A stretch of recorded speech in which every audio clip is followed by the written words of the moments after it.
숙박업을 오토로 돌릴 수 있냐 하면 가능하다.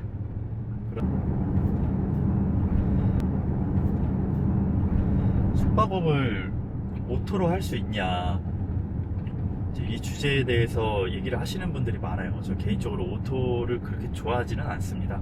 내 눈에서 좀 돌아가는 거를 보는 걸 좋아하는 편이고, 내가 보고 좀 아기자기하게 개선해 나가는 거를 좋아하기 때문에 오토를 그렇게 좋아하진 않아요.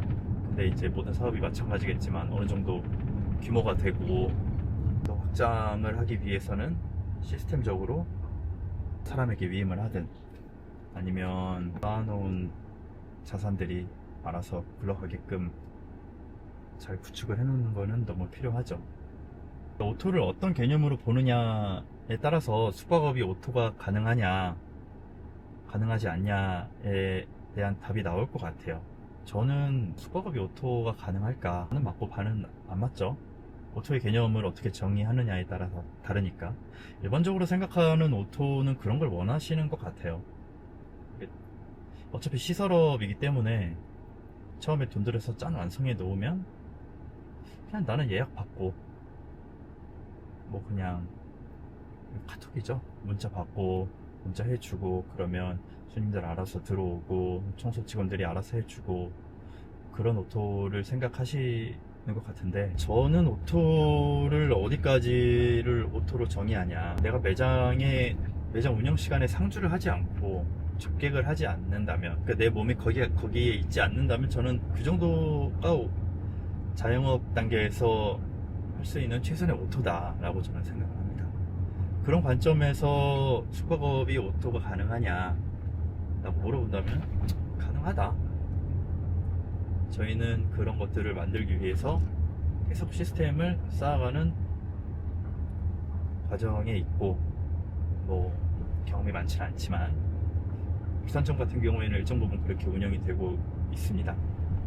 애초에 저희가 직접 관리를 했었을 때도 이제 매장을 뭐 손님 계시는데 가서 막 청소하고 그럴 순 없으니까 청소 시간이 정해져 있잖아요. 퇴실을 하고 나신 다음부터 그 다음 입실까지, 뭐 길면은 5시간, 짧으면 2~3시간.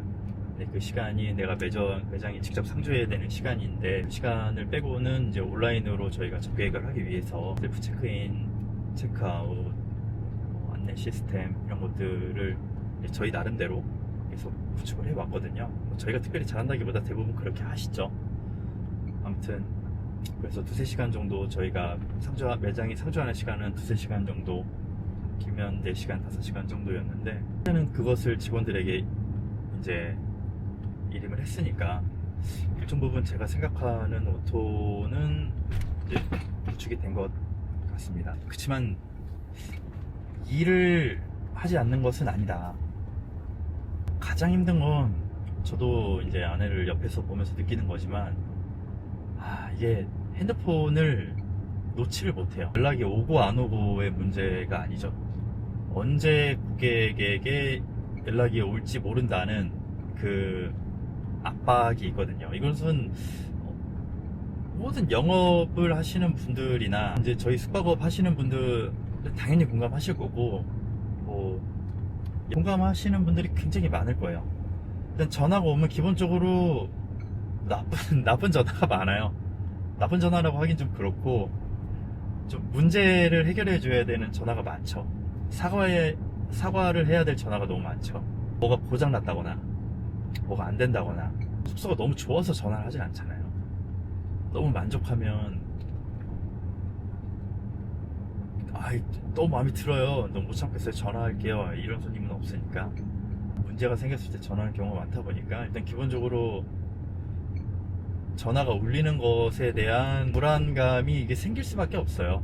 또 이제 객실이 많아지면 많아질수록 이제 그런 CS에 대한 전화를 아무래도 아내가 일임해서 다 하고 있기 때문에 객실이 많아지니까 전화에 대한 부담감이 있죠.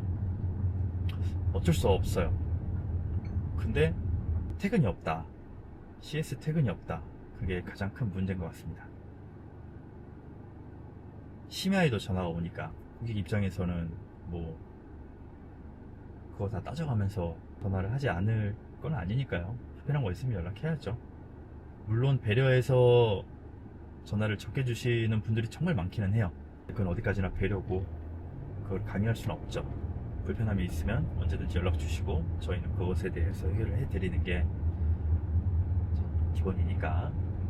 그래서 기본적으로 전화기가 이 전화기 알람이 끊이지 않습니다.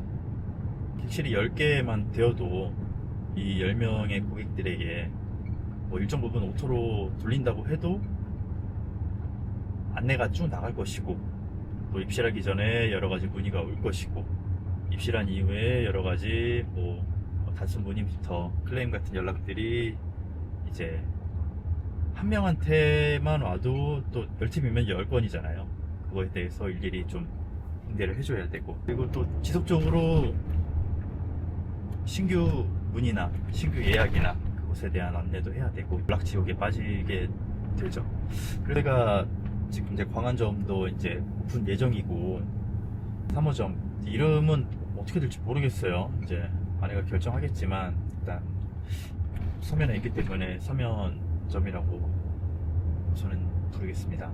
서면점도 오픈을 하게 되면 1인분을 분명히 넘어가게 되죠. 그래서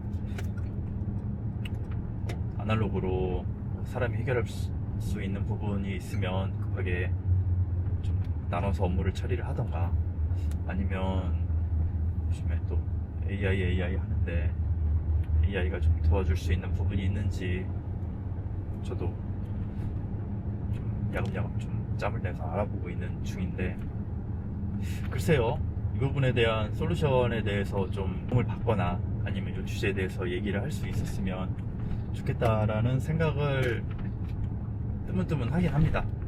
우선은 뭐 우리 선에서 답을 찾는 것을 1순위로 해서 좀 고민을 하고 있긴 하죠.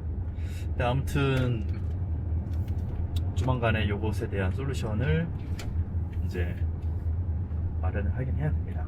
최종적으로 정리를 하자면, 오토에 대한 저희 의견을 말씀드리자면, 제가 생각하는 오토의 개념은 업장이 돌아갈 때 내 몸이 거기에 있어야 되냐 없냐를 저는 오토로 보는 것이고, 그런 관점에서 숙박업을 오토로 돌릴 수 있냐 하면 가능하다. 그러나 이 뒷단에서 나는 아무것도 하기 싫어, 나는 정말 그냥 나는 신경 안 쓸게, 주식에 돈 묻어놓고 나는 잊어버릴게 하는 것처럼, 야 정말 알아서 돌아갔으면 좋겠어 라고 한다면 그런 오토는 불가능하다. 뭐 매출이 많아서 이런 내 업무까지 다 내 사업체처럼 운영해 줄 수 있는 이제 누군가를 이제 위임한다면 이제 그것이 진정한 시스템을 갖추게 되는 거겠죠. 근데 저희의 매출로는 아직 그것은 조금 건방지다. 너무 건방 떤다. 이 오토의 환상에 아직 빠질 때는 아니다.